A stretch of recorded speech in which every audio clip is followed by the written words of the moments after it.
জল সংরক্ষণ প্রকল্পের জন্য একটি সমীক্ষার প্রয়োজন এবং সেই সমীক্ষার প্রয়োজনে আপনার মতামতের কিছু মতামত আমাদের কাছে বিশেষ গুরুত্বপূর্ণ।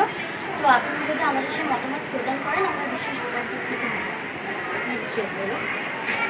ম্যাম, আপনি মানে আমাদের ক্লাসে এই জল সংরক্ষণ বিষয়টা নিয়ে ছাত্রছাত্রীদের জীবন বিজ্ঞানের শিক্ষিকা হিসেবে আমি যখন ক্লাসে ছাত্রীদেরকে পড়াবো তখন জলের যে গুরুত্ব, বিশেষ করে জল কেন আমাদের জলের পরিমাণটা যেহেতু কমে যাচ্ছে সারা পৃথিবীতে, এটা আমাদের শুধুমাত্র আমাদের দেশের সমস্যা নয়, সারা পৃথিবীর একটা সমস্যা। সেই সমস্যা সম্পর্কে এখনই যদি আমরা সচেতন না হই তাহলে অদূর ভবিষ্যতে সারা পৃথিবীর মানুষই বিপদগ্রস্ত হয়ে পড়বে।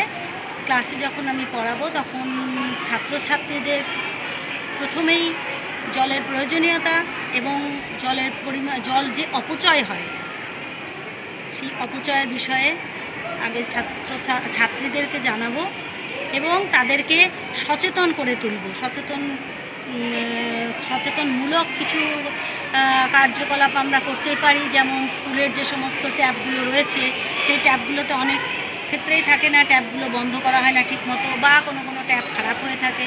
সেই ট্যাপগুলোর প্রতি যত্ন নিতে হবে যাতে জল অপচয় বন্ধ হয়। বা রাস্তাঘাটে যেতে গেলে যদি আমাদের কোনো খোলা কল থাকে বা কলের মুখ না থাকে সেই সম্পর্কে প্রত্যেকটা ছাত্রীদেরকে সজাগ থাকতে বলবো, যাতে তারাও সচেতন হয় এবং তারা তাদের আশেপাশের পরিবেশের তারা যেখানে থাকে সেখানে পরিবেশের মানুষকে সচেতন করে। তারা জল অপচয়টা প্রথমে বন্ধ করুক, তারপরে আমাদের জল সংরক্ষণটা যে প্রধান বিষয়, যেটা জল সংরক্ষণ, সেই বিষয়ে বৃষ্টির জলকে ধরে রেখে আমরা কিভাবে জলটাকে বাড়াতে পারি। বাড়িতে যে সমস্ত দৈনন্দিন কাজে আমাদের জল ব্যবহার হয়, তারা যে দেখে তাদের মাদেরকে, বা বাড়ি যে গৃহস্থলী কাজ হয় সেই জলটাকেই আমরা ইউজ যে করতে পারি। যে কোনো আনাজের ধোয়া জল সেটাকে আবার ফুল গাছে দেওয়া বা ঘর মোছা বা কিছু রিউজ করেও আমরা জলটার পরিমাণটাকে, জলের সংরক্ষণটা করতে পারি। এভাবে করতে পারি। বা ছাত্রীদেরকে বললাম যে তোমরা বৃষ্টির জল সংরক্ষণ করো, হয়তো স্কুল বিদ্যালয়ের যে কোনো একটা জায়গায় রিজার্ভার তৈরি করে বৃষ্টির জল সংরক্ষণ করা যেতে পারে। এভাবে আমরা সংরক্ষণ করতে পারি। ম্যাম, আপনার মতে আপনি কীভাবে এই জল সংরক্ষণ বিষয়টিকে আমাদের যে জীবনবিজ্ঞান বিষয় সেটার সঙ্গে অন্তর্ভুক্ত করতে পারে? জীবন মানে জীব, জীবনবিজ্ঞান জীব থেকে এসেছে।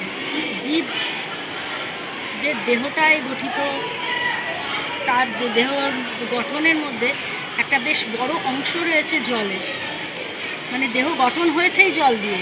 তারপর দেহের যে সমস্ত কার্যকলাপগুলো আছে, যে কোনো পঞ্চম থেকে একদম দশম শ্রেণী পর্যন্ত যে জীবনবিজ্ঞানের যে সমস্ত চ্যাপ্টারগুলো রয়েছে সেখানে বিভিন্ন প্রাণীদের, উদ্ভিদের শারীরবৃত্তীয় ক্রিয়া, সেই শারীরবৃত্তীয় ক্রিয়ার জলের গুরুত্ব এবং সেই জলের গুরুত্ব, জলটা যে কতটা অপরিহার্য এবং সেই জলের পরিমাণ যদি দিন দিন কমে যায় তাহলে আমাদের কত সমস্যার সম্মুখীন হতে পারে, যে জীবের দেহ গঠন থেকে শুরু করে যে তার শারীরবৃত্তীয় কাজগুলো বন্ধ হয়ে যাবে।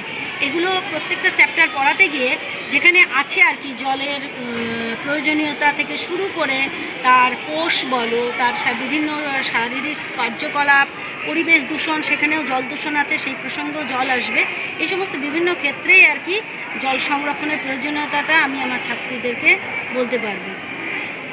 আপনি কি মনে করেন যে আমাদের এই যে জলসংকট সেটি আমাদের জীববৈচিত্র্যকে কীভাবে ক্ষতিগ্রস্ত করছে? ভীষণভাবে ক্ষতিগ্রস্ত করছে। জল সংরক্ষণ যদি এই যে কনসেপ্টটা এসেছে আজকে আমাদের প্রয়োজনীয়তা থেকে এসেছে, যে জল সংরক্ষণ এই ধারণাটা, এমন একটা সময় ছিল যখন জল সংরক্ষণ সম্পর্কে মানুষ কিন্তু ততটা ভাবান্বিত ছিল না, কিন্তু এই বিষয়টা এসেছে যে জল আমাদেরকে সংরক্ষণ করতে হবে।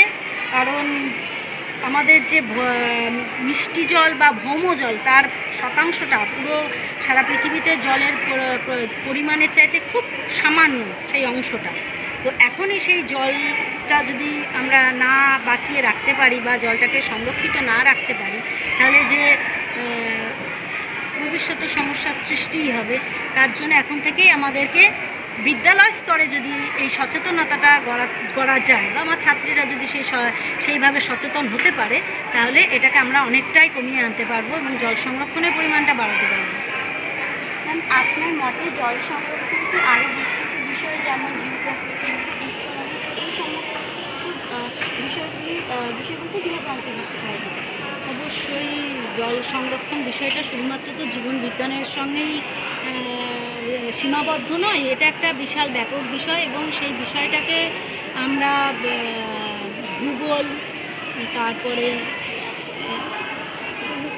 কেমিস্ট্রি এবং সর্বোপরি যেটা ইকোনমিক্স, কারণ একটার সঙ্গে আর একটা ওতপ্রোতভাবে জড়িত।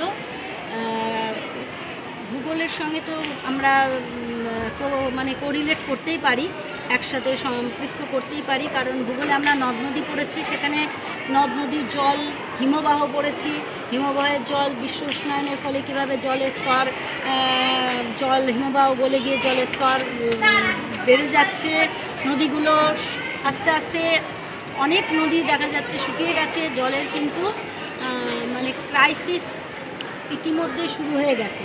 সেই জন্য শুধুমাত্র জীবনবিজ্ঞানে নয়, ভূগোল, তারপরে কেমিস্ট্রিতেও আমরা পড়েছি কীভাবে জল তৈরি হয়, জল কী কী বিভিন্ন রাসায়নিক কাজে লাগে।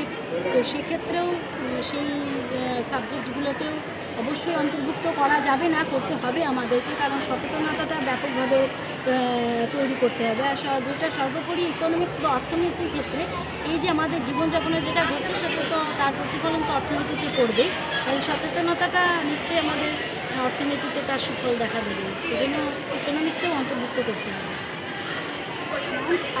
বিভিন্ন স্কুল এই যে জল সংকট বিষয়টি ছাত্রছাত্রীদের সচেতন করার জন্য কী কী ভূমিকা গ্রহণ করতে পারে? ছাত্রদের চরিত্র গঠনে যেহেতু বিদ্যালয় একটা মানে ভীষণ গুরুত্বপূর্ণ ভূমিকা পালন করে, সেক্ষেত্রে এই জল সংরক্ষণের ক্ষেত্রে তো অবশ্যই একটা গুরুত্বপূর্ণ ভূমিকা গ্রহণ করবেই। প্রথমত আমরা বিভিন্ন ছাত্রীদের মধ্যে কিছু ছাত্রী নির্বাচন করে তাদেরকে দিয়ে প্রত্যেকটা ক্লাসে প্রত্যেকটা ছাত্রীকে তাদের সচেতনতা গড়ে তোলার জন্য আমরা ক্যাম্পেইনিং করতে পারি, বিভিন্ন পোস্টার তৈরি করাতে পারি ছাত্রীদের দিয়ে, এবং সেই পোস্টারগুলো বিদ্যালয়ের বিভিন্ন জায়গায়, বিশেষ করে যেখানে তাদের টয়লেট আছে বা যেখানে তাদের ট্যাপ কল আছে, জল যেখান থেকে ব্যবহার করে, তো সেই ক্ষেত্রে সেখানে যদি আমরা জল সংরক্ষণের পোস্টার তৈরি করে লাগাতে পারি, সেক্ষেত্রে অনেকটাই সচেতনতা গড়ে উঠবে। তাছাড়াও বিভিন্ন ক্ষেত্রে একটা ওয়ার্কশপ করা যেতে পারে, যেখানে সব ছাত্রীরা মিলে তোমার জল সংরক্ষণের প্রয়োজনীয়তাটা ব্যবহার করবে, জানতে পারবে।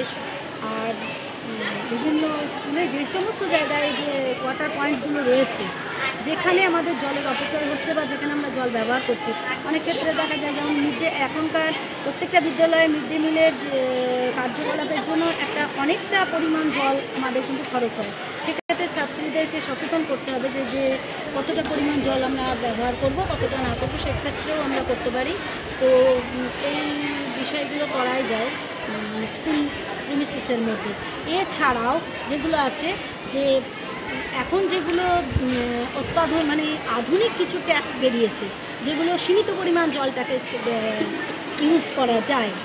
আমাদের আগেকার ছিল বেশি পরিমাণ জলগুলো বেশি বেরিয়ে যেত, ফলে জল অপচয় বেশি হতো। তো সেই আধুনিক যে ইনফ্রাস্ট্রাকচার বলবো না, যে জিনিসগুলো আছে সেগুলোকে যদি আমরা ব্যবহার করতে পারি, সেই মডেলার জিনিসগুলো, ট্যাপ কলের ক্ষেত্রে হতে পারে, তারপরে রান্না বান্নার কাজে হতে পারে, এগুলো আমরা করে সচেতনতা করে তুলতেই পারি।